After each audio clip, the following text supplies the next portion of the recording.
Recording in progress.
No 3 would be no 3.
Two, 1, 2, 1, 2.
Do you know the road to Jerusalem?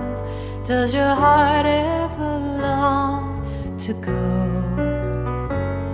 where the Son of David's lamp burns bright and the waters of life ever flow? Oh, the gates of Jerusalem, holy city which bears the name. Rejoice, O daughter of Zion, your King bears the name salvation. Do you know the road to Jerusalem? Does your heart long to walk her streets, where the golden paths lead to the Lamb, our Messiah, the Prince of Peace? Oh, the gates of Jerusalem, holy city which bears the name. Rejoice, O daughter of Zion, your King bears the name salvation.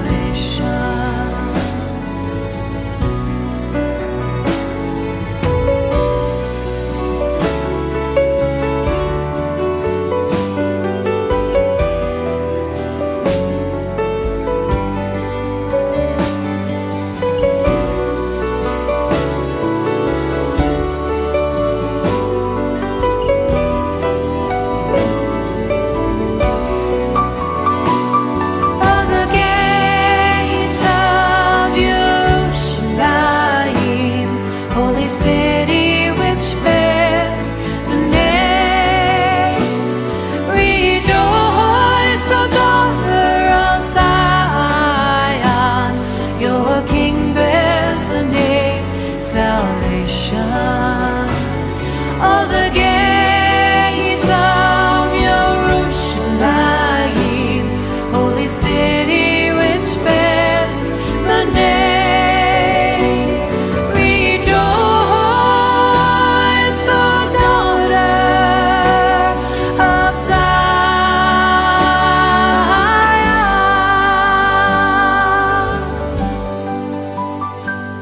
your King bears the name salvation.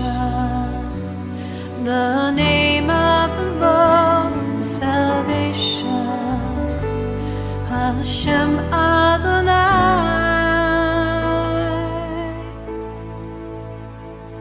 Yeshua.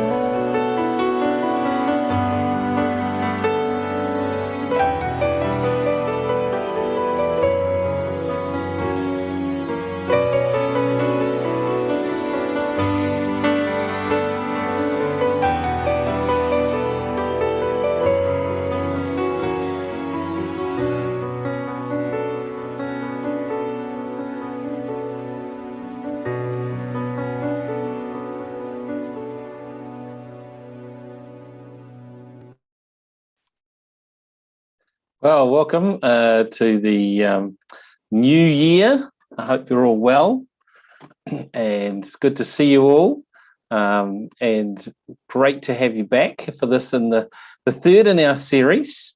If you missed any of the first ones, I will put a link in the description to the playlist, and so that'll be there and available for you. And you'll be able to look back at the first two sessions, and this third one is now going live as well.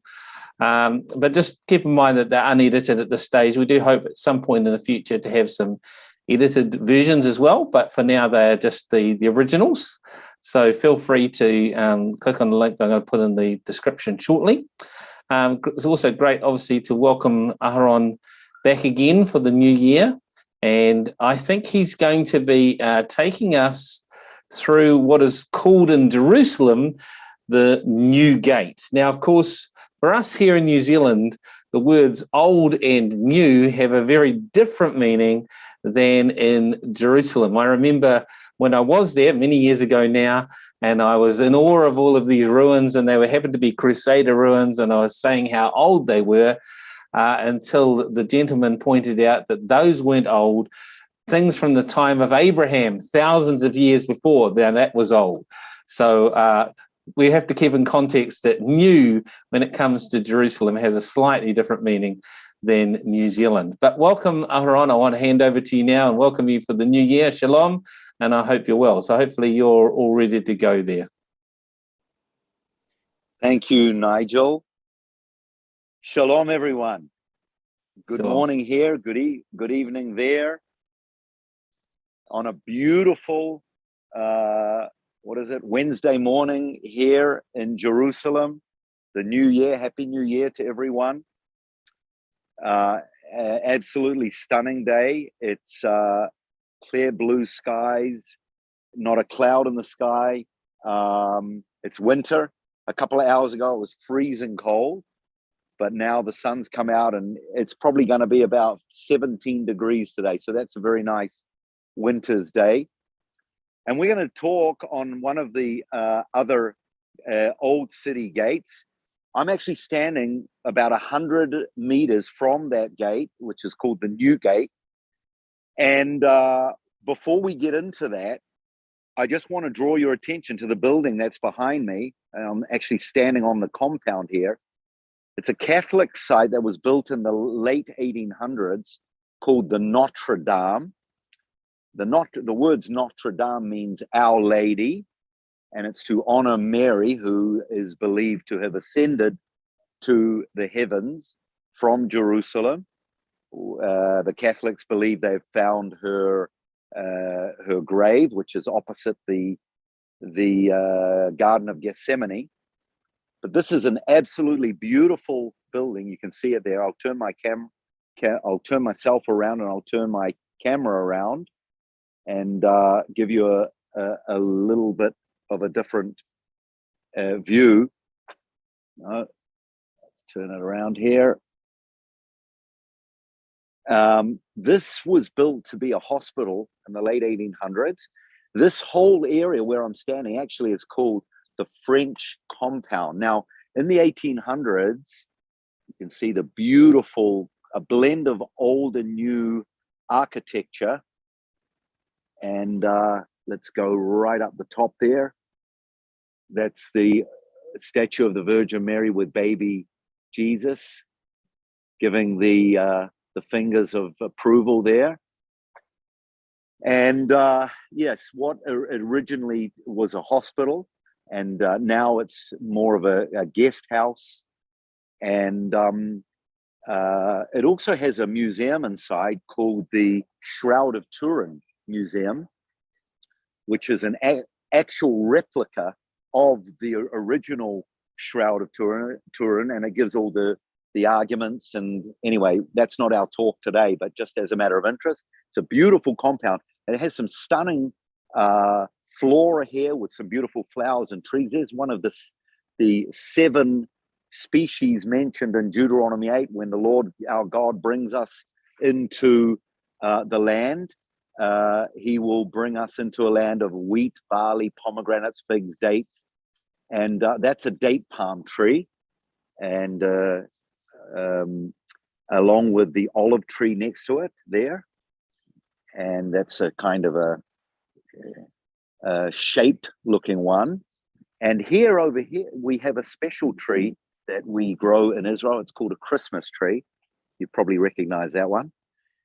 And the Catholics celebrated Christmas here, and they left the tree up, and they have a a nativity scene still inside the actual church building. So now I'm going to leave here and cross the road. Now, the reason why I'm starting here, as I mentioned, this area or this region is called the French Compound. And the reason they built this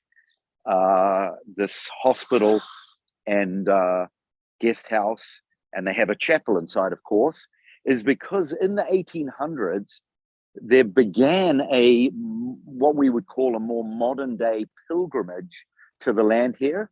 And they needed guest houses, they needed hospitals to cater for all of the pilgrims that came here. And it was an interesting time period. This is when foreigners came into the land and purchased a whole lot of ground. I mentioned that in one of our other talks. Even the English came, and inside of the old city, there is a Christian / Messianic compound called Christchurch. Some of you have been to Christchurch. Some of you have worked at Christchurch. That was an Anglican site. And so you've got the British, you've got the French, you've got the Italian Catholics, you've got the German Lutherans, and you've got the Russian Orthodox. They all came to the land. By the way, the man that opened the door for them to come was an Egyptian man called Muhammad Ali. And he and the Egyptians kind of gave the Ottoman Empire a bit of a challenge. This was during that Ottoman Turkish Muslim period of about 400 years, from 1517 to 1917. But it turned out to be a blessing, because many of these people, including the French, actually even a century before, Napoleon Bonaparte, these people were, believe it or not, men of the scriptures. Even Bonaparte believed in a future restoration of the people of Israel to the land of Israel. And Napoleon came. He tried to invade this land. He got turned away up north. But so these peoples that I just mentioned, they came into the land. I'm just crossing the road. Let me turn my camera around. They came into the land, purchased a lot of land, and built churches everywhere, and monasteries and hospitals, etc. Now, the location, let me turn around. That's the building there where I've just come from. And let me now draw your attention across the road to here. And that is our focus for today. This is one of the 8 gates on the walls of the old city. And this is called the New Gate. And as Nigel mentioned, the word new is a very loaded word in this part of the world, because this is only from the late 19th century. It was built in 1898. And the reason why they knocked some stones out and built a gate here is so that people who were staying here, and many, many more pilgrims, they could get more easy access inside of the city. Because down there, where I'm pointing my camera, which is downhill, probably about 400 or 500 meters, that's the closest gate. That's where we talked on our first tour, which is the Damascus Gate. So it was more convenient. And that's basically the main story behind this gate. So it's not going back to the biblical days. It's just going back to the late 19th century, early 20th century. And it was for easy access. Now, why did they want easy access into the city? Because inside of the city, probably, and we can't go down there today because it will take a bit of a walk, and not 100% sure if the reception, the Wi-Fi, will be able to handle it, is the most famous church in the world for Catholics and Orthodox Christians. I'm not talking about St. Paul's in Rome at the Vatican. I'm talking about the Church of the Holy Sepulchre. The Church of the Holy Sepulchre, which was built in the 4th century by the famous mother of Constantine the Great, Helena. And Helena, who, based on our history books, she was a true believer. And she came after one of the first church councils, a Council of Nicaea. She came to the land and she wanted to find some of the historical sites from the Bible. She wanted to do a research, and she believes that she found the actual site called Golgotha, Calvary, where our Lord was crucified, buried, and risen. And that church has become the #1 most famous church for pilgrims certainly here in the Holy Land to come. So literally since that time, billions of Christians and Catholics, particularly Catholics and Orthodox Christians. And when I say Orthodox, see, one thing here you need to understand. The term Christian here in the Middle East, or at least let me speak for Israel, the term Christian is not like, say, there in New Zealand or wherever you may be, Australia. The term Christian, when you use that term here, basically you're talking about Catholics or Orthodox Christians. And when I say Orthodox, that can mean Russian Orthodox, Greek Orthodox, Serbian Orthodox, Ethiopian, Coptics, Egyptians. For example, right in front of me is a Latin Patriarch church there. And they do all their liturgy in Latin. Some do it in Greek, some do it in Russian. For the most part, in this area, it would also be in Arabic, because most of the Christians and Catholics here in the Holy Land are Arabic. We Jewish believers in Yeshua and Jesus, we don't really relate to the term Christian here. We call ourselves either believers or messianic believers, or what else do we call ourselves? All kinds of different names. So here is a picture of a famous man you might relate to. He one of the 5 different Catholic orders. The main one are the Franciscans, and they are the ones that really take care of most of the holy sites. So, as I mentioned earlier, this region, it's called the French region. We're inside now of the Old City. And I mentioned in one of the other talks that the Old City has 4 quarters. It has a Jewish, Muslim, Armenian, and Christian quarter. And we are right here in the Christian quarter. And it's filled with all kinds of guest houses, chapels, churches. There's a church steeple over there. And and look at these roads, beautiful limestone, pretty clean these days. We have our municipality takes good care. And the other thing is, sadly, as you can see, there's no tourists, there's no pilgrims, hardly any. Last month, which was December, we had 14,000 pilgrims, which may sound like a lot, and these days it is a lot, but really it's very very small compared to I would say pre-COVID. I mean, monthly you'd probably be getting 300,000-400,000 pilgrims every month. So that just shows the difference. Now the good news is, even though we're getting hit with this Omni whatever it's called, Omni COVID virus, whatever, we've actually opened up our skies, our airport. So there is hope that things will start to open up very, very soon. So just to give you a feel of what's going on here, with hardly any tourists, very clean streets, lots of church. You can hear church bells ringing there.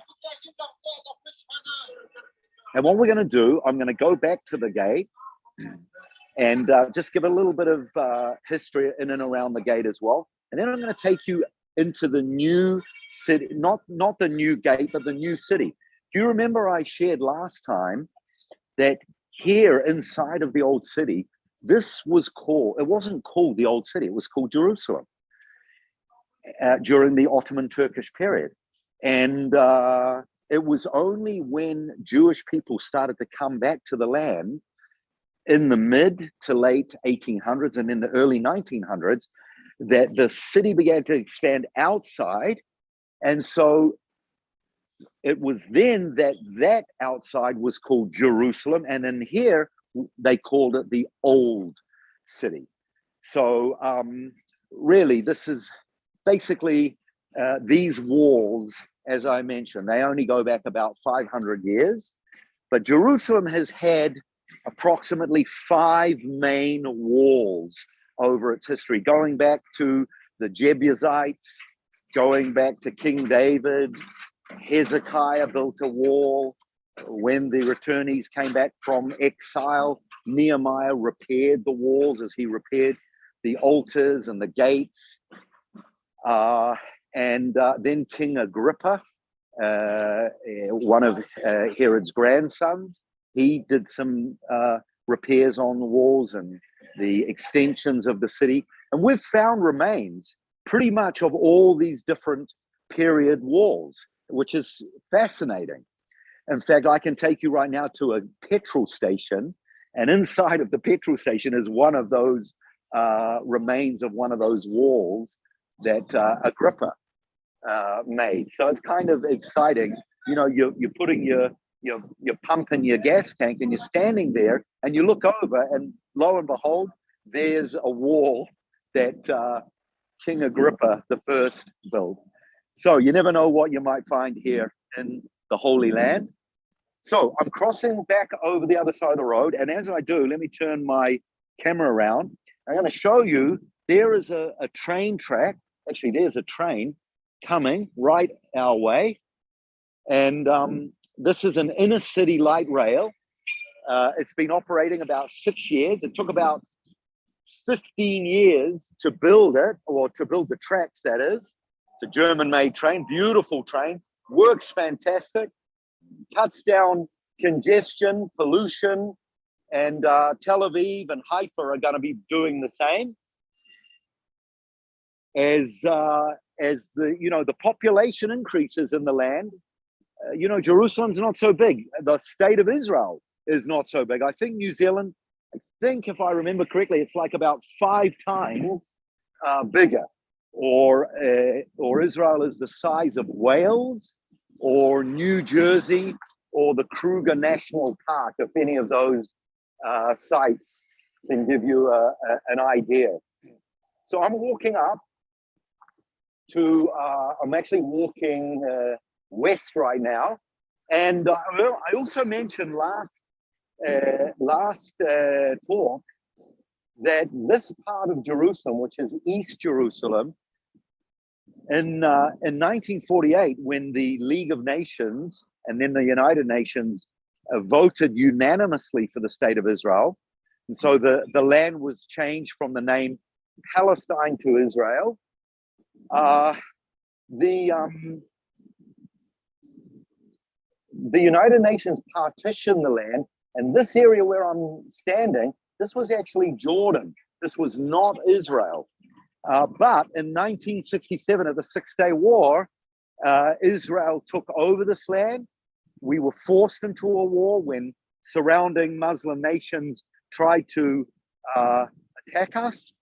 And then we took over this land, and we took over East Jerusalem. We took over the Temple Mount. But that's another story. So let me just turn around and show you the old city walls in the distance there.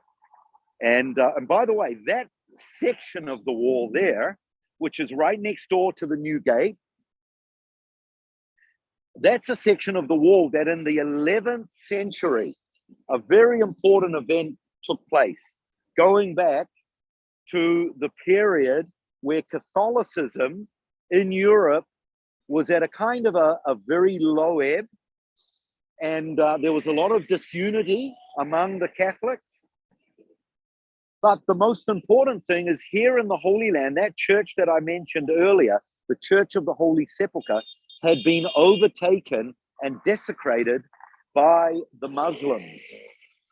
And Christendom's most holiest site in the world needed to be won back. So one of the popes, a man called Pope Urban II, he called on what was infamously or famously called the First Crusade.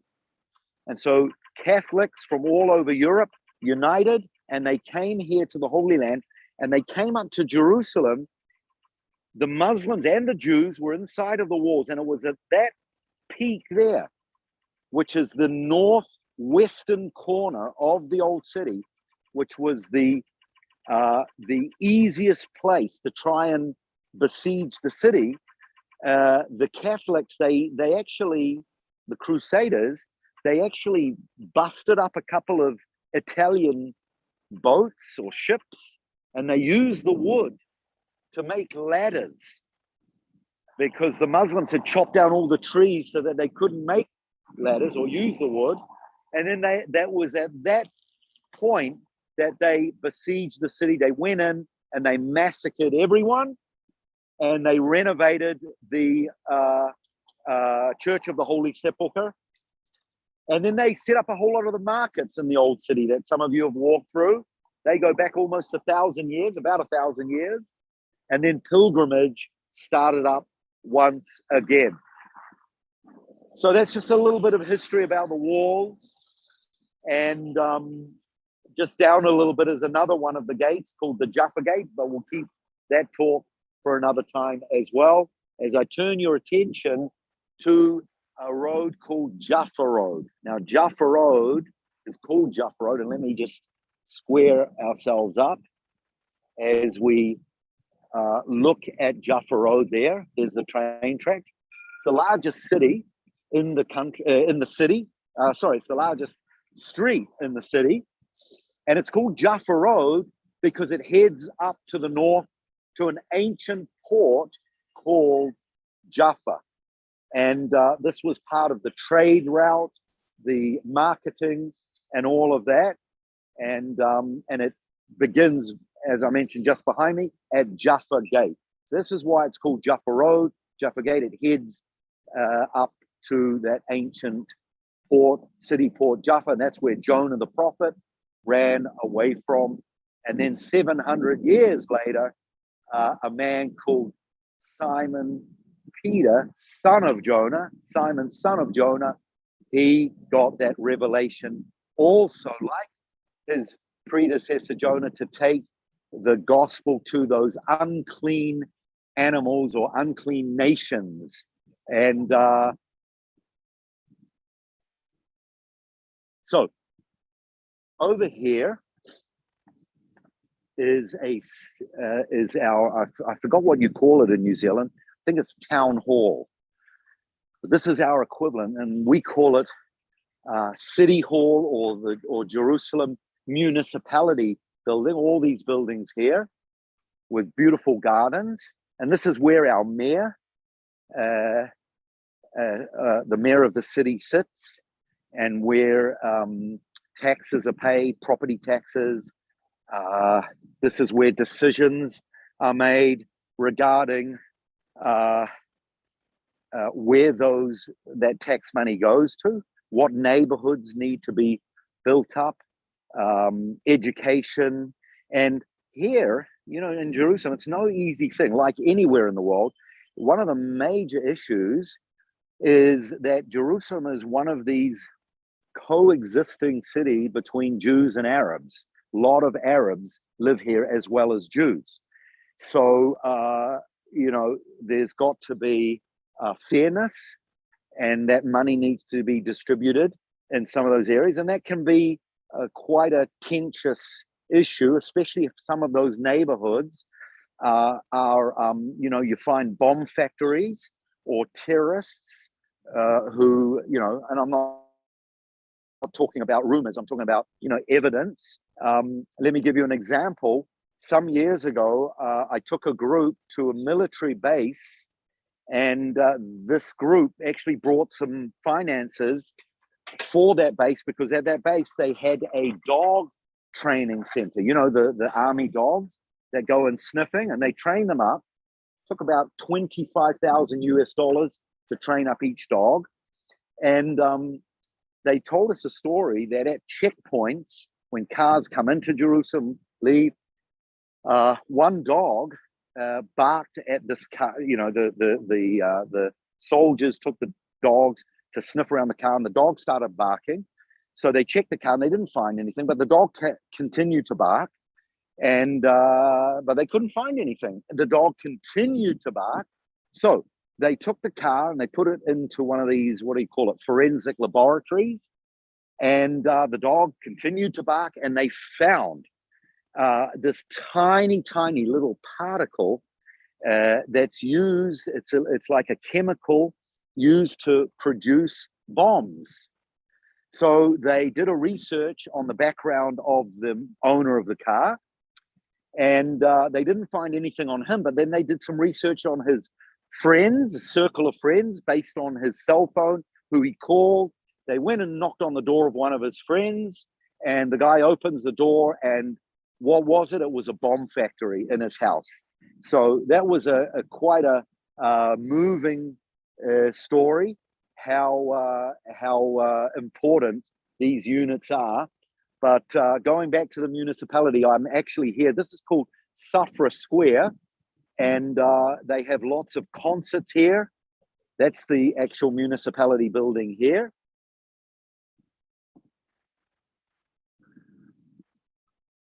And they have all kinds of music, all kinds of young concerts for young people, skateboard, jumping from buildings, you name it, artworks, music, dance, and it's quite a lively area here.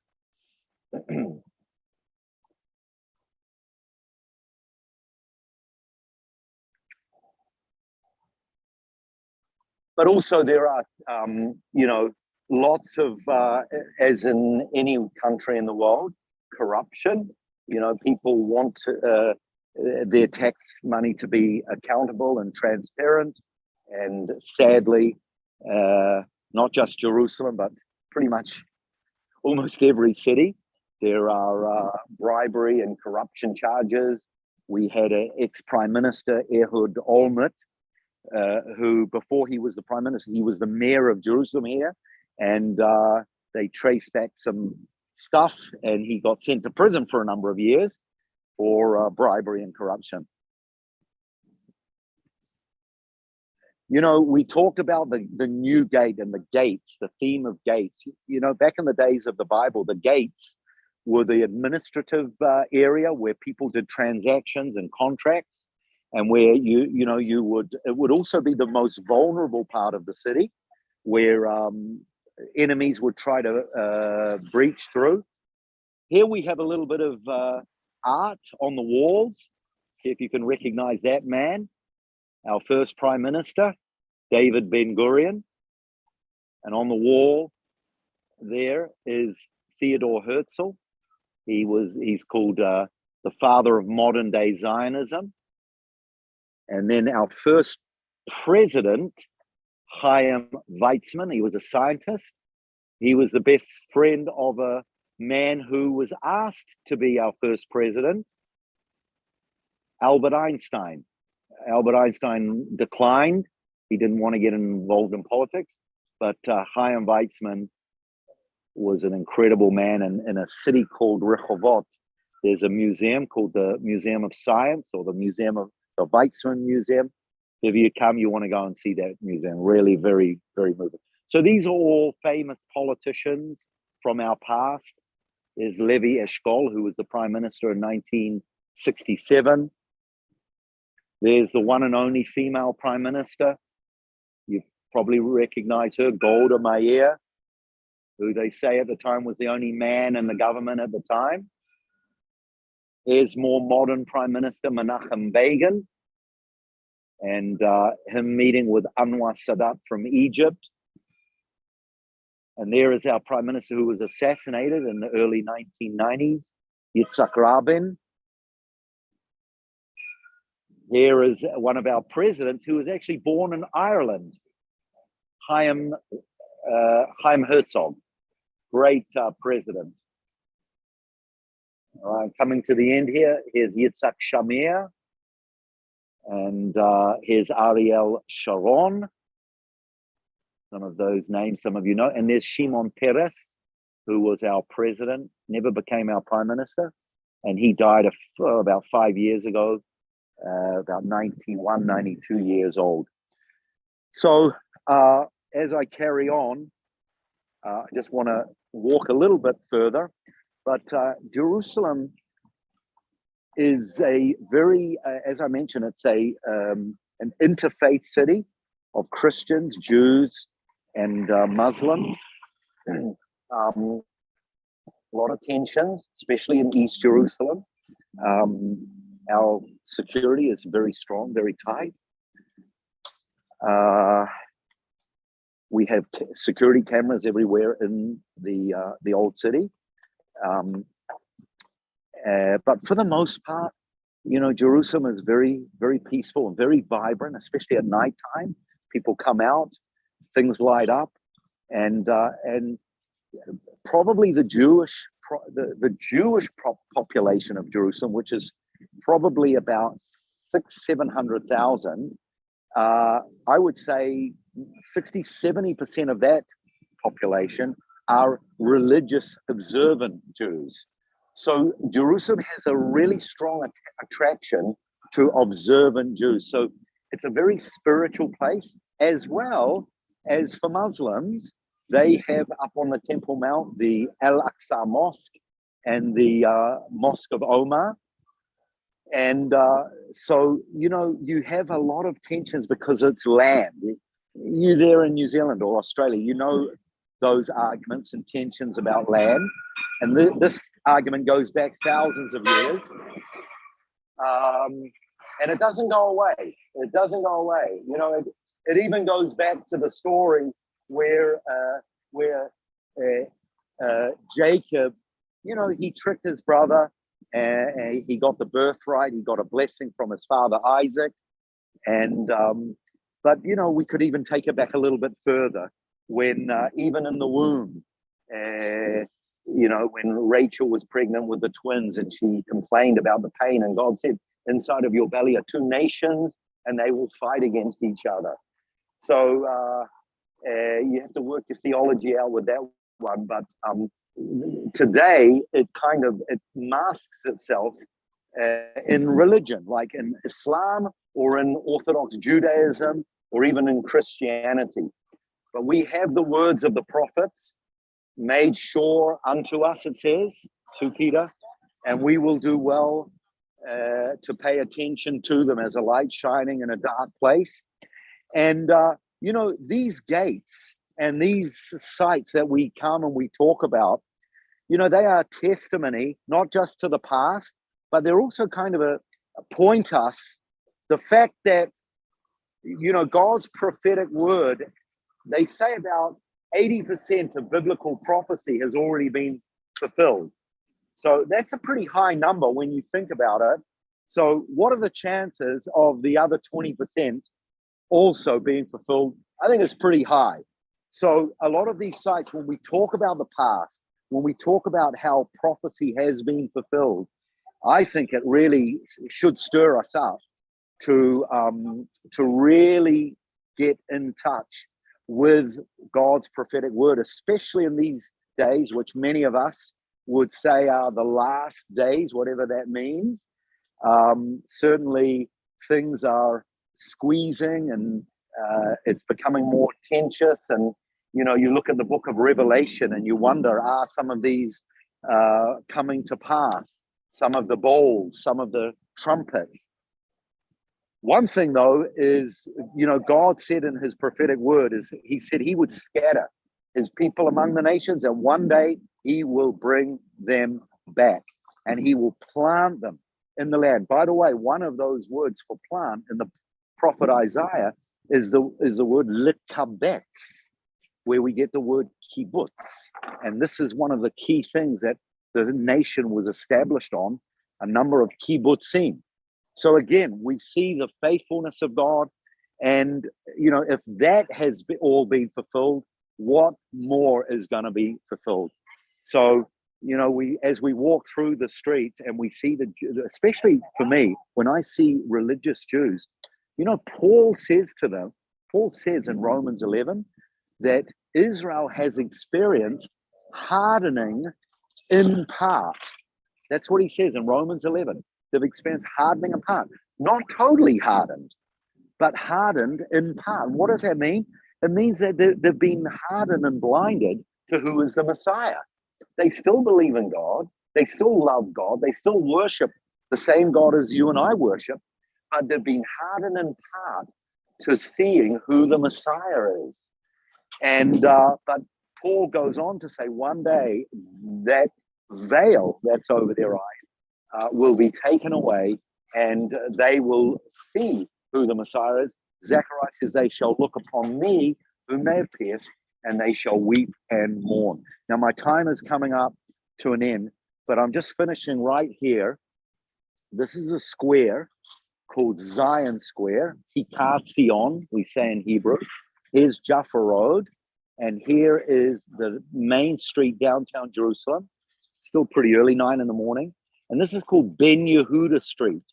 And it's named after a very famous Jewish man called Eliezer Ben Yehuda. And he was the man who revived the ancient lost Hebrew language. I'm looking for a signpost with his name on it, and I can't quite see it here. But anyhow, you just have to believe me. We're in Ben Yehuda Street, and he against all odds, against sickness, against persecution from the religious, who said that the language is too holy to revive, because back in those days, most Jews either spoke the language from which country they lived in, or they spoke Yiddish, which is a blend of Hebrew and German. But Eliezer Ben Yehuda was compelled, even at the age of 4, he felt this burning within him to revive the ancient Hebrew language. And so, friends, today we are probably the only ancient people that have been restored to their ancient land and who speak their ancient language. And you know, one of the chats that Nigel put, if you read at the beginning, he said, "Join with me in praying for the peace of Jerusalem." And I host a prayer for Israel meeting. And that's what we pray every week. We pray for the situation, the security, but we pray that somehow the veil that is over the eyes of the Jewish people and the Muslims, you know, the Muslims, some beautiful Muslims. I work with a lot of Muslim bus drivers. You know, they to some degree or another, they also believe in Isa, Jesus. But of course, they have a totally different view of who he is. So we pray that their eyes would also open, that they would see that he is their savior, not just a prophet, but the great prophet, even greater than Muhammad. Thank you, and over to you, Nigel. Great. Well, thanks for that, Aaron. I really appreciate that. Now, you went through the various prime ministers there. I know there's been a change of government in the not too recent past, and it also included a little bit of controversy over the previous, I'm not sure it was Prime Minister, was it Netanyahu? Yeah. So can you give us any update as to how the political situation is today? I noticed he wasn't in the list on the wall there. So you maybe just give us an update. Where are things at politically today in Israel? So 6 months or so ago, we had our 4th election in 2 years. And just in brief, in case you don't understand our political situation, we don't have, like the United States, Republicans and Democrats, 2 main parties. We have about, we have dozens and dozens of parties. The party that gets the most votes has to form a government. Our government has 120 seats. To form a government, they need at least 61 seats. Now, every election, the leading party never gets to 61 seats. They usually get about 30, 35 or so. So what do they have to do? They have to go and find other parties to join a coalition, and that party has to have a certain amount of seats to form up to 61 seats. So over the last 2 years, the coalition has collapsed. So this last election, Benjamin Netanyahu, he could not get a coalition. No one would join in with him. So a whole lot of people on the left also tried to form a coalition, and they almost did, but they couldn't quite. So it looked like we were going to go back to elections again, which would mean millions of shekels. But at the last minute, a right-wing party called Yamina, they, led by a man called Naftali Bennett, who is an Orthodox observant Jew, he said, you know what, we have two options. One option is we go back to elections, or the other option is that I join in with the lefties. And an unprecedented event happened. One of the other parties was an Arab party. And that is the government that our Prime Minister, Naftali Bennett, has got. So he knew, he knew that by joining in with the left and with an Arab party, that it wouldn't be popular. It wouldn't be popular among the right, and he'd lose a lot of friends. And here's the big tenuous thing: is when it comes to voting on various issues, because they join it's one thing. It's like, you know, you get married. That's one thing, but then you have to work out things as you go. And Naftali Bennett, he knew very well that he's going to have to work things out as he goes. And it hasn't severely been tested yet. But when it comes to the budget, when it comes to issues on territories, on you know, how to deal with the Abraham Accords with the Muslim nations, things like that, that sometimes the left-wing parties, they don't necessarily agree with the right-wing parties. So far, the government has stood strong. They passed the budget about a month or so ago. And let's see how it continues. But the big test at the moment is the COVID issue, because right now we're getting hit with the fourth one. And I just read an article in the paper the other day that when the fourth one hit us, our government didn't kind of overreact at first, which has saved us literally hundreds of millions of shekels. That's the good.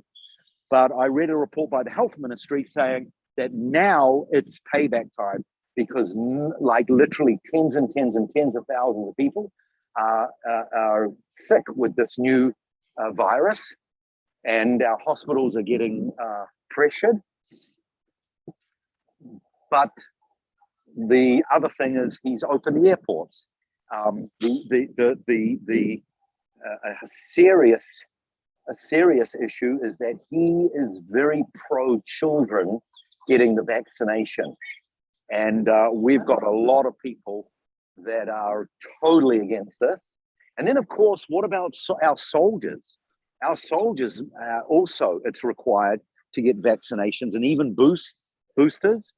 And some people say, you know, because this is one of the big issues of the whole vaccination and the boosters, is what it could do to us in the future, what it could do to our immune systems.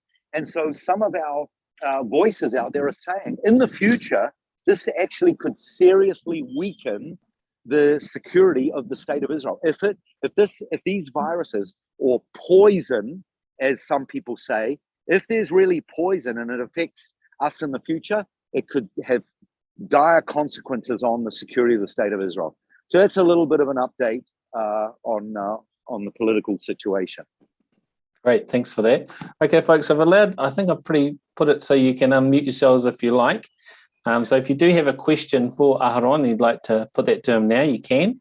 But just remember, once you've put your question, if you can just mute yourself again so we don't get any feedback or sound issues. So while waiting for someone, and just one last thing on the Benjamin Netanyahu controversy and was he going to be tried or not? Is there any resolution on that, or is that still all up in the air? It is still up in the air. As recent as last week, the courts were talking about it. Now, people want to bring him down. People want to, they believe the defense, or rather the prosecutors, they believe they've got a case against him and they're not letting him go. So it's not going away. It's long going and ongoing. But that's about the latest update on that. By the way, here is the sign that I was looking for. Ben, I don't know. Yeah, there we go. Ben Yehuda Street, and it runs adjacent or next by King George Street. Can you see that? Is that light enough? King George Street, Yep, and it's I can see named that. after King George. Yeah, it's named after King George V, and he was the King of England during the British Mandate period here between 1917 and 1947. King George Street. So over to you, Nigel. Okay, folks, was there anyone who had any questions out there? If there's no questions, then I'll probably just close with a short psalm. I haven't got a question, and I'd just like to say hello to Aharon. He may not remember me, but I just want to say hi. So what was your name, sorry? Who's that? It's Heather Whitehead. A long time ago in Jerusalem, I met you a few times. Yeah. I'm trying Heather to find Whitehead. your face. Here you on go. the, I've added her in there. You might be able to see her now. Heather Whitehead. Yeah. I can't wait. Why can't I see her face here? Hi, Heather. Hi. For some reason, I can't see you, Heather. But Oh, my okay. apologies. But anyway, thank you, and God And, bless. And come back, Yeah. please, one day. Okay. And if Paul and Shulamit were Paul, you know Paul and Shulamit. Yes. Paul's not well. He's in hospital at the moment. So, yeah. Okay. Well, I'm thanks for sorry that. to hear that. Yeah.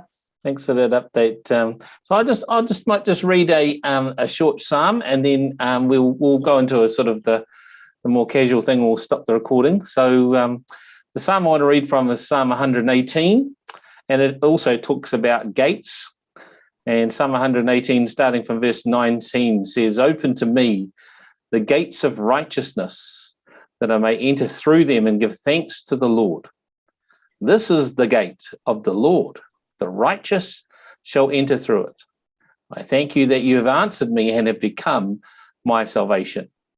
The stone that the builders rejected has become the cornerstone. This is the Lord's doing. It is marvelous in our eyes." So thanks again for joining us tonight. That concludes our formal